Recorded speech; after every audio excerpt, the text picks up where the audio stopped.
శ్రీమాత్రే నమ. జై గురు దత్తాత్రేయ నమ. ఈ వీడియోలో మనం 2025వ సంవత్సరం మే నెల మాస ఫలితాలు తులారాశి వారికి ఏ విధంగా ఉంటాయో తెలుసుకునే ప్రయత్నం చేద్దాం. మరి తులారాశి వారికి ఈ నెలలో మారబోతున్నటువంటి ముఖ్యమైన గ్రహాల్లో గురుగ్రహం గత సంవత్సర కాలంగా అష్టమ స్థానంలో సంచరిస్తున్నటువంటి గురువు చాలా వరకు ఇబ్బందే కలగజేస్తూ ఉంటుంది, అష్టమంలో ఏ గ్రహం వచ్చినా కూడా.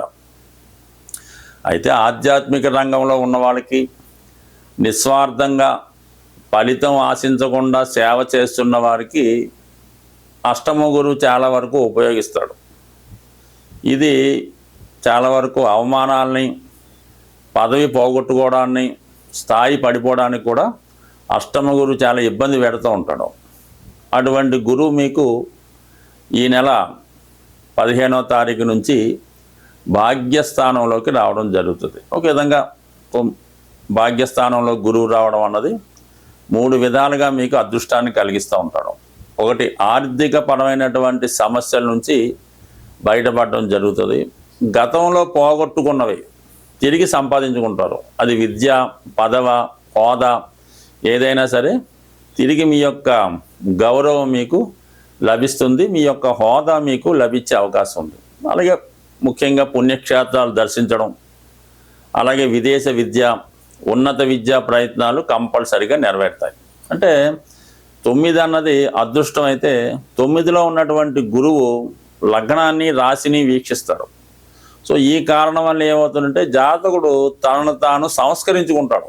ఏవైనా చిన్న చిన్న పొరపాట్లు ఉంటే వాడు సరిదిద్దుకుంటాడు. ఏవైనా బలహీనతల నుంచే దాన్ని బయటపడతాడు.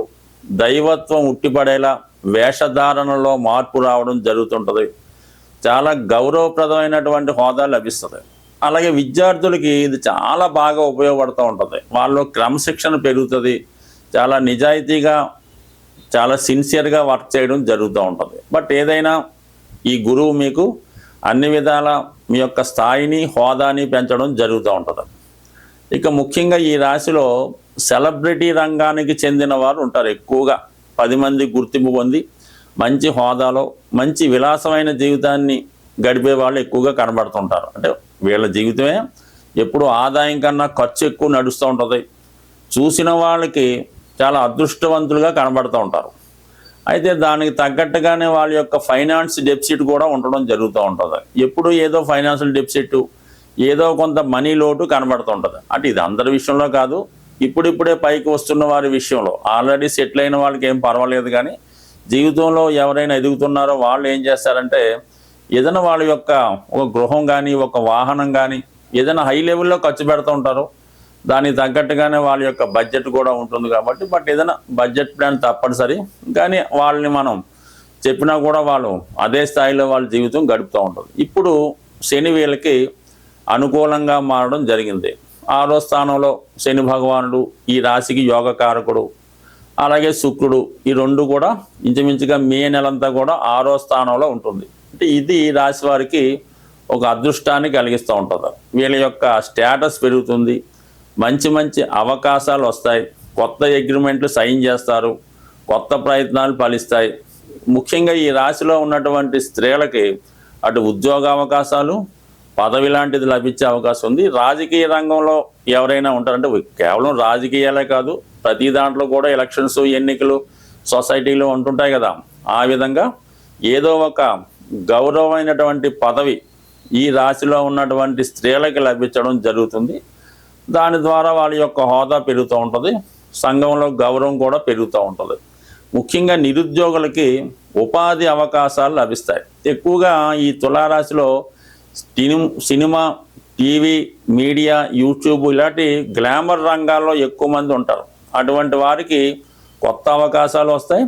మీరు చేస్తున్నటువంటి ప్రయత్నాలకి పెద్దవారి యొక్క దృష్టి పడడం వల్ల వారు మొత్తం టేకప్ చేయడం కానీ, మిమ్మల్ని వెలుగులోకి తీసుకొచ్చి మిమ్మల్ని ఉపయోగించుకొని వాళ్ళు ఇంకా గొప్పవాళ్ళు అవడానికి కూడా ఇది ఈ సమయం మీకు అవకాశం ఉంది. కాబట్టి జాగ్రత్తగా నిర్ణయాలు తీసుకుంటే ఈ సమయంలో మీ లైఫ్ సెటిల్ అవుతూ ఉంటుంది. అంటే ఇంచుమించుగా మనకి ఇప్పుడు ఉన్నటువంటి ఈ శని భగవానుడు సుమారు 2.5 సంవత్సరాలు అంటే 23వ తారీఖు ఫిబ్రవరి నెల 2028వ సంవత్సరం వరకు మీకు శని 6వ స్థానంలో ఉంటాడు. అంటే అటు వక్రించినా వెనక ముందు మారినా ఫలితం మాత్రం అదే ఇస్తూ ఉంటాడు. కాబట్టి రాబోయే 2.5 సంవత్సరాల్లో మీ జీవితం కంపల్సరీగా సక్సెస్ అవుతుంది.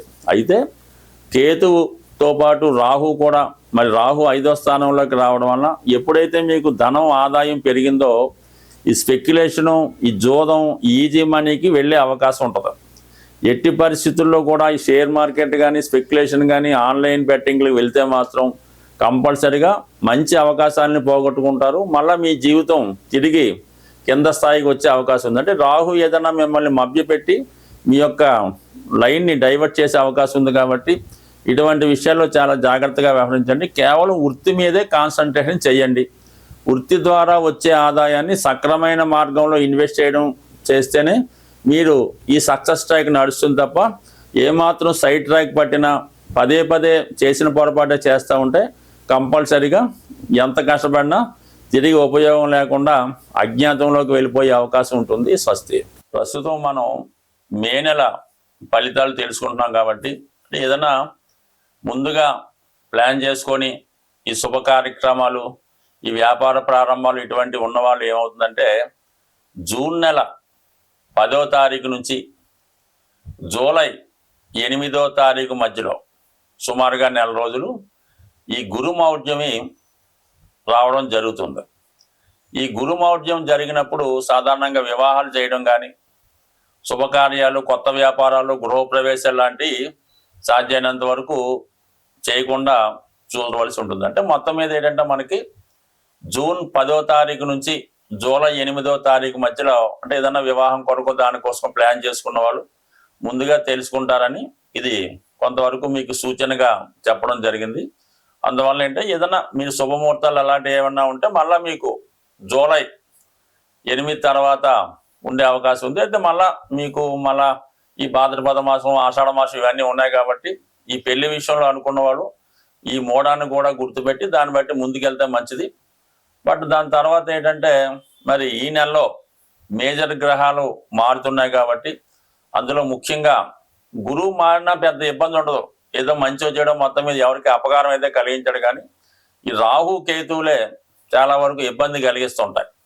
అందులో పైపెచ్చు ఈ రాహు స్వక్షేత్రం అయినటువంటి కుంభరాశిలో ప్రవేశించడం, అలాగే కేతువు సింహరాశిలో ప్రవేశించడం వల్ల సాధారణంగా అధికారులు అలాంటివి బలహీనపడడం వల్ల రాహు స్వక్షేత్రంలోకి వచ్చినప్పుడు కొద్దిగా సంఘంలో, లోకంలో, దేశంలో అక్రమ వ్యవస్థ ప్రారంభమవుతూ ఉంటుంది అన్నమాట. ప్రతిదీ కూడా అనెతికల్గా, ఇల్లీగల్గా వ్యవహరించడం, ఏదైనా సరైనటువంటి క్రమశిక్షణ, న్యాయ వ్యవస్థ లేకపోవడం జరుగుతుంటుంది. అది వ్యక్తుల మీద కూడా ప్రభావం చూపుతుంటుంది. కాబట్టి కంపల్సరిగా మరి ఈ జ్యోతిష్ శాస్త్రాన్ని ఎవరైతే ఫాలో అవుతుంటారో అటువంటి వారు ఈ మే నెలలో కంపల్సరిగా ఒకసారి విఘ్నేశ్వరుని యొక్క అనుగ్రహం కోసం అవకాశం ఉన్న వాళ్ళు గణపతి హోమం చేసుకోవచ్చు. లేనివారు విఘ్నేశ్వరుని గరికతో అర్చన చేయించుకోవచ్చు. అలాగే రాహు యొక్క అనుగ్రహం కోసం, అమ్మవారి యొక్క అనుగ్రహం కోసం చేయించుకుంటే చండీ హోమం చేయించుకోవచ్చు. చండీ హోమంలో పాల్గొవచ్చు. దీంట్లో అమ్మవారి కుంకుమర్చన అది చేసుకుంటే మంచిది. బట్ ఏదైనా ఈ రవిగ్రహానికి మనం నిరంతరం సూర్య నమస్కారం చేసుకోవడం, రాహు కేతువులను పూజించుకుంటే చాలా వరకు ఏ సమస్య లేకుండా చాలా అనుకూలంగా రావడం జరుగుతుంటుంది. బట్ బాగా సింపుల్ రెమెడీ ఏంటంటే అది చూడడానికి చిన్నగా ఉంటుంది కానీ అవకాశం ఉన్న వాళ్ళకి కుదురుతుంది, అందరికి కుదరపోవచ్చు. ఏదన్నా గోమాతని సేవ చేయడం వల్ల, అంటే మన గోశాలలో ఉన్న, ఎక్కడ రైతుల దగ్గర ఉన్నా సరే ఆ గోవు దగ్గర కొంతసేపు ఒక అరగంట 15 నిమిషాల్లో కాలక్షేపం చేయడం, ఆ గోవుకి సంబంధించినటువంటి ఆ పరిసరాలు శుభ్రం చేయడం, శుభ్రంగా గాలి తగలగా ఏర్పాటు చేయడం, ఏదైనా రకరకాల పదార్థాలు అక్కర్లేదు కానీ ఎంతసేపు గోవుకి పచ్చగడ్డి పెట్టడం వల్ల చాలా వరకు అంటే గోవుని మీరు చక్కగా సంతోషపరిస్తే మీ గ్రహాలు మొత్తం పరిష్కారం అవుతాయి. అందువలన గోవుల్ని పెంచడం, పోషించడం, ఆ పెంచుతున్న వారిని ప్రోత్సహించడం కూడా, అందువల్ల ఏంటంటే ఏదన్నా గోశాలకి డొనేషన్ ఇవ్వడం లాంటివి చేయడం వల్ల కూడా గ్రహాల యొక్క అనుగ్రహానికి పాత్రలయ్యే అవకాశం ఉంది. స్వస్తి.